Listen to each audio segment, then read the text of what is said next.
The glass tipped, water splashing down her dress, soaking through as the waitress smirked. She was pregnant, tired, and just wanted a quiet meal, but instead, she was humiliated in front of the whole restaurant. The waitress thought she could laugh, roll her eyes, and dump water on a woman whose skin she didn't like. But what she didn't know was who she had just disrespected. Stay with me until the end, because what happened next will shock you. Before we begin, don't forget to like this video, hit subscribe, and comment where you're watching from. Now, let's get into it. It was 9:15 on a Thursday evening when Maria Santos walked into Bellecourt, one of the most exclusive restaurants in downtown Chicago. The maitre d' glanced up from his reservation book, his practiced smile faltering for just a moment as he took in her appearance. Dark skin, designer dress that couldn't hide her 7-month pregnancy, jewelry that sparkled under the crystal chandeliers. She moved with quiet confidence, her hand resting protectively on her rounded belly. What nobody in that restaurant knew was that Maria Santos was married to Vincent Santos, a man whose name carried weight in circles most people never even knew existed. Vincent had built an empire through construction, real estate, and other ventures that kept his family living in luxury. But there were whispers about deeper connections, late-night phone calls, and business associates who spoke in careful code. Maria had specifically chosen this restaurant because Vincent was flying back from Miami that night, and she wanted to surprise him with dinner at the place where they'd had their first date 3 years ago. She'd made the reservation under her maiden name, wanting to keep things simple and avoid any unnecessary attention. The hostess led her to a corner table, the same one where Vincent had first told her he loved her. Maria settled into her chair, wincing slightly as the baby kicked. She checked her phone. Vincent's flight was delayed by an hour. Perfect time to relax and enjoy a quiet meal before he arrived. That's when Jessica Miller noticed her. Jessica had been working at Bellecourt for 8 months, and she was bitter about everything. Bitter about her tiny apartment, bitter about her student loans, bitter about watching wealthy customers drop more money on wine than she made in a week. At 24, she felt like life had dealt her an unfair hand, while others seemed to coast through on privilege she'd never have. But Jessica's bitterness ran deeper than financial struggles. She'd grown up in a household where certain words were whispered behind closed doors, where her father made comments about people who were different, where she'd learned to see the world through a lens of resentment and prejudice.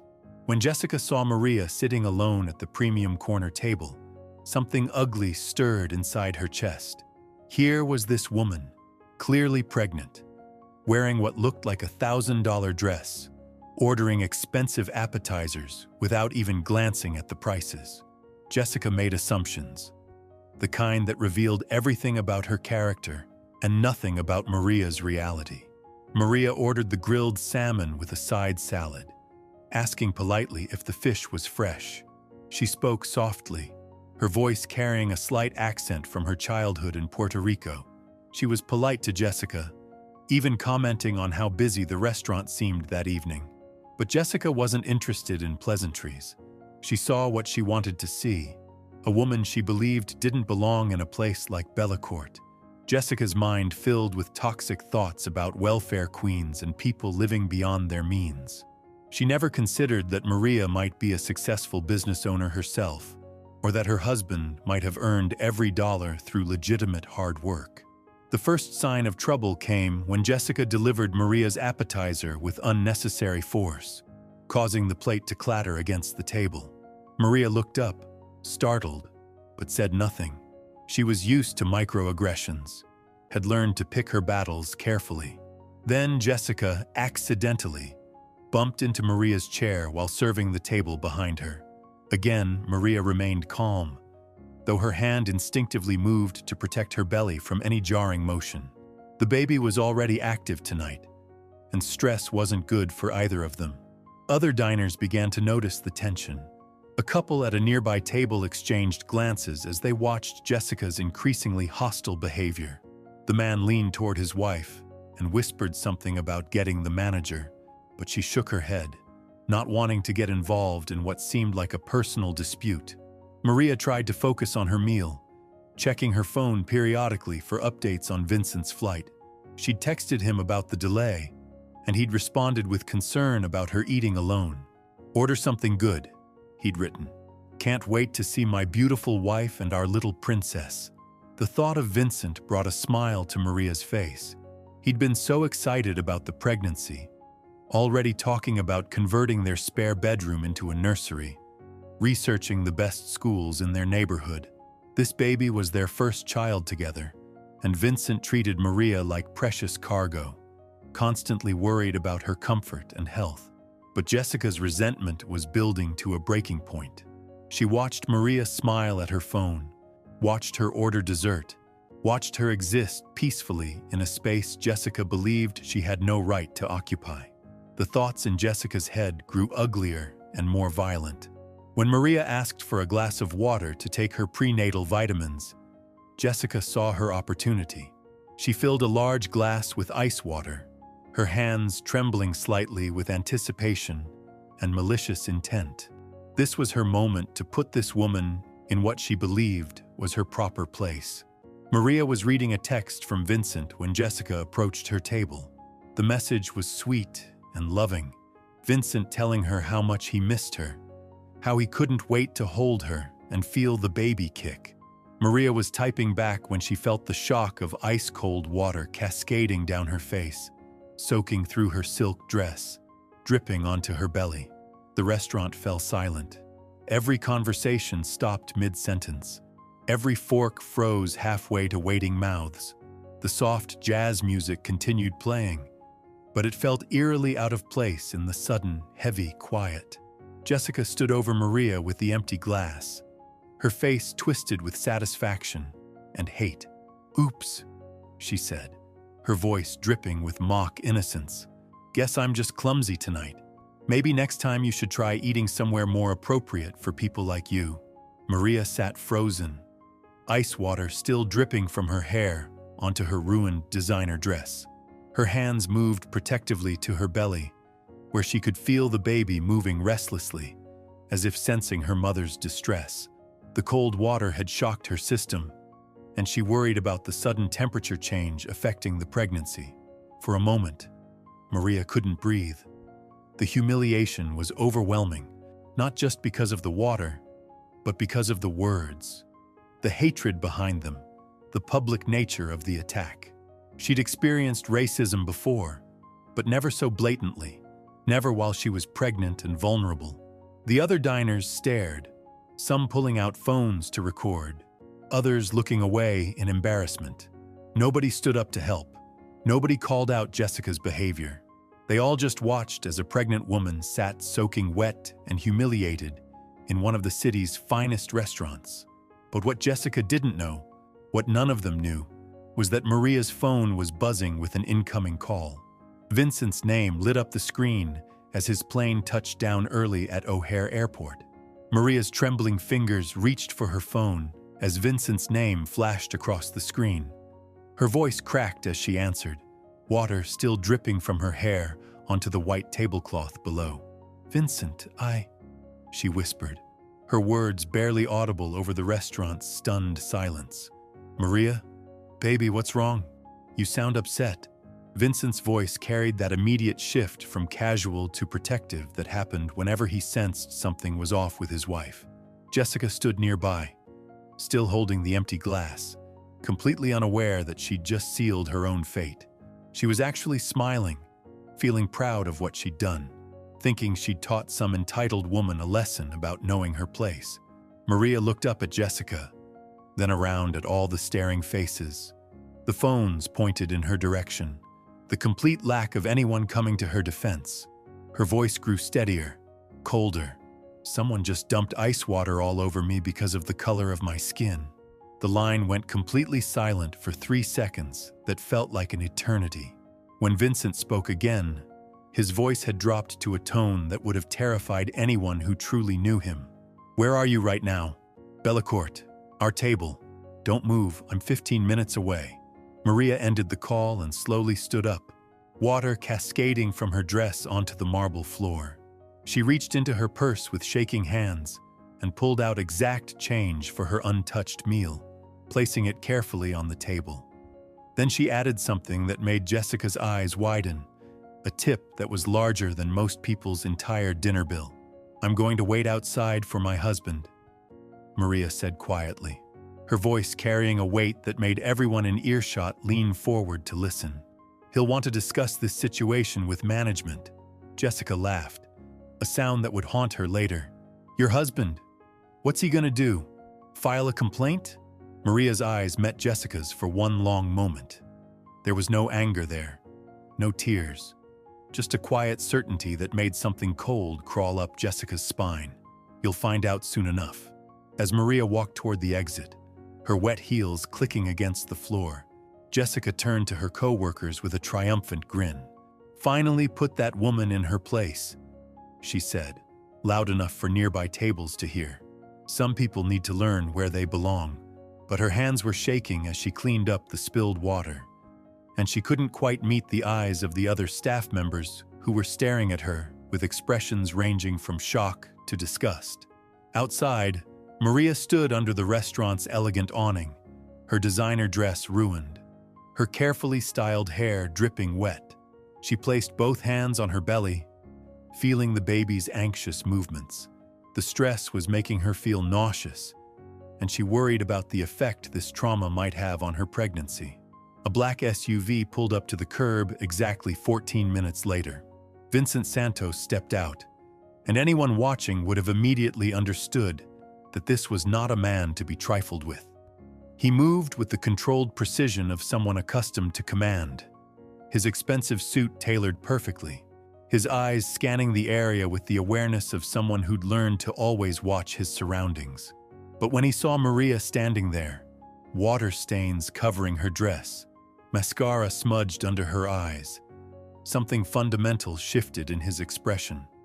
The powerful businessman disappeared, replaced by a husband whose pregnant wife had been attacked.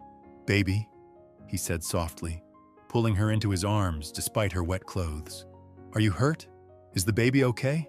Maria broke down then, sobbing against his chest as months of accumulated stress from small acts of discrimination finally poured out. "She called me names, Vincent. She said I didn't belong there, in front of everyone, and nobody said anything. They just watched." Vincent held her carefully, his jaw clenching as he felt her body shake with sobs. Over her shoulder, he could see into the restaurant's large windows, where diners were still pointing and whispering. His eyes found Jessica, who was now serving another table, apparently having moved on from her act of cruelty without a second thought. "Get in the car," Vincent said gently, helping Maria into the passenger seat. "I need to handle something." Maria grabbed his hand. "Vincent, please. I just want to go home. I don't want any trouble." Vincent's voice was soft when he spoke to his wife, but his eyes remained fixed on the restaurant. "There won't be any trouble, love. I'm just going to have a conversation." He kissed her forehead tenderly. "Lock the doors. I'll be right back." Vincent walked into Bellacourt like he owned the place, which, as it turned out, he very nearly did. Through a complex web of shell companies and business partnerships, Vincent's construction firm had built this restaurant 5 years ago. His security company provided services for the building. His real estate investments included the parking structure next door. The maître d' approached nervously. "Sir, do you have a reservation? I need to speak with the owner. Now." Something in Vincent's tone made the maître d' step back. "Mr. Castellano is in his office. May I ask what this is regarding?" "Tell him Vincent Santos is here about a problem with his staff." The name meant nothing to the maître d', but within 2 minutes, Anthony Castellano emerged from the back office, his face pale with recognition. Everyone in the restaurant business knew Vincent Santos, even if they'd never met him personally. His reputation preceded him in circles where reputation meant everything. "Vincent," Anthony said, extending his hand with nervous energy. "What brings you here tonight?" Vincent didn't shake the offered hand. "Your waitress just racially attacked my pregnant wife. poured water on her, called her names, humiliated her in front of your entire dining room. Anthony's face went white. Which waitress? Vincent's eyes found Jessica, who was laughing at something a co-worker had said, completely oblivious to the storm heading her way. The blonde one. Corner section. Anthony looked across the dining room, his stomach dropping as he realized the magnitude of what had just happened. Vincent Santos wasn't just any customer. He was connected to people who could make or break businesses with a phone call, and someone had just attacked his family. Vincent, I am so deeply sorry. This is absolutely unacceptable. Let me handle this immediately. But Vincent held up a hand. No, I want to talk to her myself, face to face. Anthony's voice dropped to an urgent whisper. Vincent, please, let me fire her quietly. We don't need a scene. Vincent's smile was cold enough to freeze blood. Oh, Anthony, there's not going to be a scene. I'm just going to introduce myself. Vincent approached Jessica's section with the measured stride of a man who'd learned that power whispers while weakness shouts. Every step he took across that marble floor carried the weight of connections that ran deeper than most people could imagine. Jessica was busy wiping down a table, humming softly to herself, still riding the high of what she believed was her moment of triumph. Excuse me, Vincent said, his voice calm and controlled. Jessica turned around, and for the first time that night, her confident smirk faltered. Standing before her was a man who radiated authority in a way that made her instinctively step backward. His suit probably cost more than she made in 3 months, but it wasn't the clothes that unsettled her. It was the way he looked at her, like he could see straight through to her soul and found it lacking. Can I help you? Jessica managed, her voice suddenly smaller than it had been all evening. I'm Vincent Santos. The pregnant woman you just attacked is my wife. The words hit Jessica like a physical blow. Her face went through a series of expressions, confusion, recognition, and then pure terror as the reality of her situation began to dawn on her. The empty water glass she'd been holding slipped from her fingers, shattering against the floor with a sound that seemed to echo throughout the suddenly quiet restaurant. I don't know what you're talking about, Jessica stammered, but her voice cracked on every word. Vincent's expression didn't change. You dumped ice water on a pregnant woman and told her she didn't belong here because of the color of her skin. In front of a room full of people, some of whom recorded it. Jessica's eyes darted around the dining room, suddenly noticing how many phones were still pointed in her direction.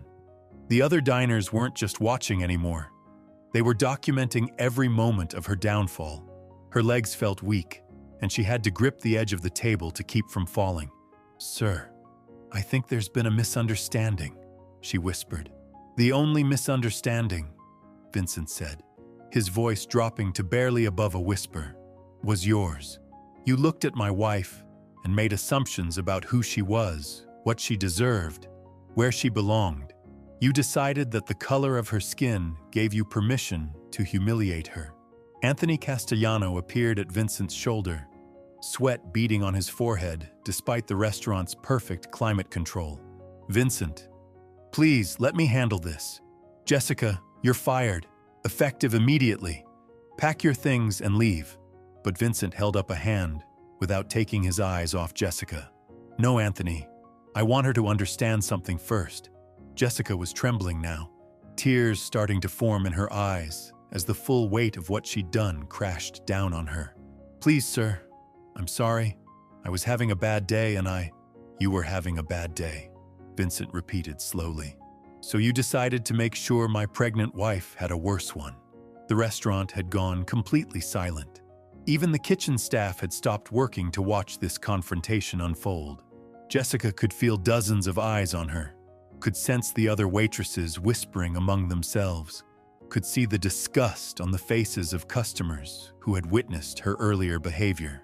Vincent continued, his voice never rising above that controlled, deadly calm tone. Do you know what my wife does for a living, Jessica? Jessica shook her head, not trusting her voice. She's a pediatric nurse. She spends her days taking care of sick children, kids whose parents can't always afford the best care.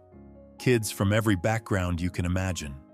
She holds their hands when they're scared, stays late when they need extra attention, never once asks about their insurance or their parents' immigration status or the color of their skin. Each word was like a knife twisting deeper into Jessica's conscience. She tried to speak, but Vincent wasn't finished. My wife volunteers at free clinics on weekends. She's donated more money to children's charities than you'll probably earn in your entire lifetime. She's carrying our first child, and she came here tonight because this is where we had our first date. She wanted to surprise me with dinner at a place that means something to us. Jessica's tears were flowing freely now, mascara running down her cheeks as she realized the magnitude of her cruelty. "I didn't know. You didn't want to know," Vincent said, cutting her off. "You saw what you wanted to see. A pregnant black woman who you decided didn't deserve respect." Anthony stepped forward again, desperate to defuse the situation. "Vincent, I assure you, this will never happen again. We have zero tolerance for this behavior." Vincent finally looked at the restaurant owner, his expression unreadable. "Zero tolerance? Then why did it happen at all? Where was your staff when my wife was being attacked? Where was your security? Where was anyone with the basic human decency to step in?" Anthony had no answer. The truth was, his staff had been too shocked to react, and his customers had been too uncomfortable to get involved. It was easier to look away, to pretend it wasn't their problem, to let someone else deal with the ugliness of racism. Jessica suddenly found her voice, desperation making her words tumble out in a rush. "Mr. Santos, please. I need this job. I have student loans. My rent is due. My mom is sick. I made a terrible mistake, but please don't destroy my life over it." Vincent looked at her for a long moment, and something shifted in his expression. Not softness exactly, but a kind of terrible understanding. "You're worried about your life being destroyed over one moment of hatred?" Jessica nodded frantically. "My wife will remember what you did to her for the rest of her life. Every time she thinks about this pregnancy, about the night she was trying to do something sweet for her husband, she'll remember the feeling of ice water soaking through her dress while a room full of strangers watched her be humiliated. That memory will be with her when our daughter is born, when she takes her first steps, when she starts school." Vincent's voice grew quieter, more intense. "You're worried about student loans and rent? My wife is worried about whether the stress you caused tonight might affect our unborn child. She's sitting in my car right now, crying because she's wondering if she did something wrong, if she somehow deserved what you did to her." Jessica was sobbing now, her whole body shaking with the force of her tears. "I'm so sorry. I'm so sorry." "Sorry doesn't undo what you did," Vincent said. "Sorry doesn't take back the words you said or the water you poured or the humiliation you caused. Sorry is just a word you're saying because you got caught." The entire restaurant was watching this exchange with a mixture of fascination and horror. This wasn't just about a waitress losing her job. This was about consequences, about accountability, about what happens when hatred meets its match. Vincent pulled out his phone and made a call, speaking quietly for about 30 seconds before hanging up. Jessica watched with growing terror, wondering who he was calling, what he was arranging. "Pack your things," Vincent said finally. "You're done here." Jessica looked at Anthony, hoping for some kind of intervention, but the restaurant owner just shook his head. There would be no saving her job, no second chances, no explanation that would make this right. As Jessica stumbled toward the staff area to collect her belongings, Vincent called after her. "Jessica." She turned back, hope flickering in her tear-filled eyes. "The video of what you did is already online. It's spreading across social media. Your name, your face, your actions, they're all out there now. Every future employer, every potential landlord, every person you meet is going to be able to see exactly who you are and what you're capable of." Jessica's face went completely white as the full scope of her situation hit her. In the age of viral videos and internet justice, there was no hiding from what she'd done. Her moment of cruelty had been captured and shared. and it would follow her everywhere. That's the world you created when you decided my wife didn't deserve basic human dignity, Vincent continued. Now you get to live in it. Jessica stumbled toward the back of the restaurant, her legs barely carrying her, as the full weight of her actions crashed down like a tidal wave. Every step felt like walking through quicksand, each breath harder than the last. The other staff members she passed wouldn't meet her eyes. Some shook their heads in disgust. Others whispered among themselves, but none showed her any sympathy. In the employee break room, Jessica's hands shook violently as she tried to gather her belongings from her locker. Her apron, her spare shoes, the photo of her and her mother that she kept taped inside the metal door. Everything felt surreal, like she was watching someone else's life fall apart in slow motion. Her phone buzzed constantly with notifications. Text messages, missed calls, social media alerts. Word was already spreading through her contacts. Friends sending her links to videos that showed her dumping water on Maria, captured from multiple angles by restaurant patrons. The comments were brutal, people calling her every name imaginable, sharing the videos with captions about racist encounters and workplace discrimination. Meanwhile, Vincent walked back outside to check on Maria. She was still sitting in the passenger seat of their SUV, both hands resting on her belly, trying to calm herself and the baby who was moving restlessly inside her. Her beautiful dress was ruined, the expensive silk stained beyond repair, but that wasn't what hurt the most. "How are you feeling?" Vincent asked gently as he slid into the driver's seat. Maria wiped her eyes with the back of her hand. "The baby's been kicking non-stop since it happened. I think the stress scared her." Vincent's jaw tightened as he reached over to place his hand on his wife's stomach. He could feel their daughter moving anxiously, and it broke his heart to know that his unborn child had already been affected by someone's hatred. "We should go to the hospital," Vincent said, "just to make sure everything's okay." Maria nodded, fresh tears streaming down her face. "I keep thinking about what she said, about how I don't belong in places like that. Vincent, what if our daughter grows up in a world where people look at her the same way that Waitress looked at me?" Vincent's heart shattered hearing the pain in his wife's voice. This wasn't just about one incident anymore. This was about the fear every parent of color carries, wondering how they can protect their children from a world that sometimes sees them as less than human. "Our daughter is going to grow up knowing she's loved, knowing she's valuable, knowing she belongs anywhere she wants to be," Vincent said firmly. "And if anyone tries to tell her different, they'll have to answer to both of us." Back inside Bella Corte, Anthony Castellano was dealing with the aftermath of the incident. Several tables had already asked for their checks, disgusted by what they'd witnessed. Others were demanding to speak with management, wanting to know how such behavior was tolerated in an establishment of this caliber. "Mr. Castellano," the maitre d'Aida approached nervously. "Channel 7 News is on the phone. They want a statement about the incident, and there are 3 other reporters waiting outside." Anthony rubbed his temples, feeling a massive headache building. In the age of social media, restaurant scandals could destroy businesses overnight. The video of Jessica's attack on Maria was already going viral, with thousands of views and hundreds of angry comments. People were calling for boycotts, leaving negative reviews online, sharing the story across every platform. "Prepare a statement," Anthony told his assistant manager. "We condemn the actions of our former employee in the strongest possible terms. We have zero tolerance for discrimination of any kind, and the individual responsible has been terminated immediately.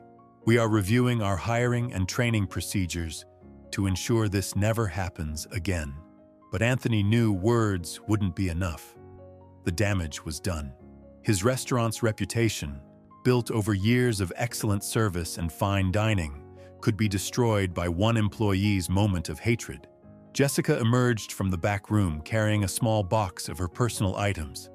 Her face was puffy from crying, her makeup completely ruined. As she walked through the dining room for the last time, conversations stopped. Diners stared at her with expressions ranging from disgust to pity.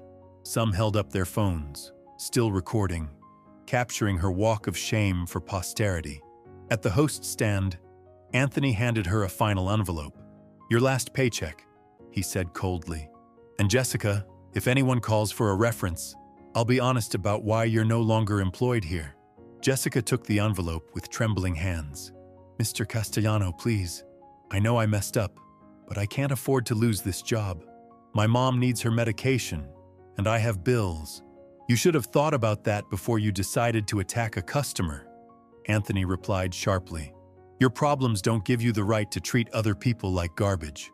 Outside, Jessica stood on the sidewalk in front of Bellacourt, watching Vincent's SUV pull away. The reality of her situation was becoming clearer by the minute. She had no job, no prospects, and thanks to the viral videos, no way to hide from what she'd done. Her phone rang. Her mother. "Jessica, honey, what's this video your sister just sent me? Please tell me that's not you pouring water on that poor pregnant woman." Jessica broke down completely on the sidewalk, sobbing into her phone as she tried to explain to her mother how she'd destroyed her life in a single moment of cruelty. Passers-by gave her a wide berth, some recognizing her from the videos that were still spreading across the internet. Meanwhile, at Northwestern Memorial Hospital, Maria was lying on an examination table while a doctor performed an ultrasound to check on the baby. Vincent held her hand tightly, both of them staring at the monitor showing their daughter moving around in the womb. "Everything looks normal," Dr. Rodriguez said with a smile. "Baby's heartbeat is strong, movement is good. The stress didn't seem to cause any complications, but I'd recommend taking it easy for the next few days." Maria let out a sigh of relief, feeling Vincent squeeze her hand. Their daughter was safe, despite everything that had happened. "Mrs. Santos," the doctor continued, "I have to ask about the incident that brought you in tonight. Have you considered filing a police report? What happened to you was assault, and there may be grounds for criminal charges." Maria looked at Vincent, who nodded grimly. "We'll definitely be exploring all our legal options," he said. By the time they left the hospital, it was nearly midnight. The drive home was quiet, both of them processing the events of the evening. Maria stared out the window at the city lights, one hand resting on her belly, where their daughter continued to move peacefully. Jessica's world crumbled in one night because she chose hatred over humanity. Maria and Vincent's story reminds us that dignity can't be stolen, only revealed. Actions have consequences, and in today's connected world, those consequences follow you everywhere. What started as one woman's prejudice became a lesson in justice that millions witnessed. Respect isn't about status or wealth. It's about recognizing the humanity in every person you meet. Share this story if you believe everyone deserves basic human dignity.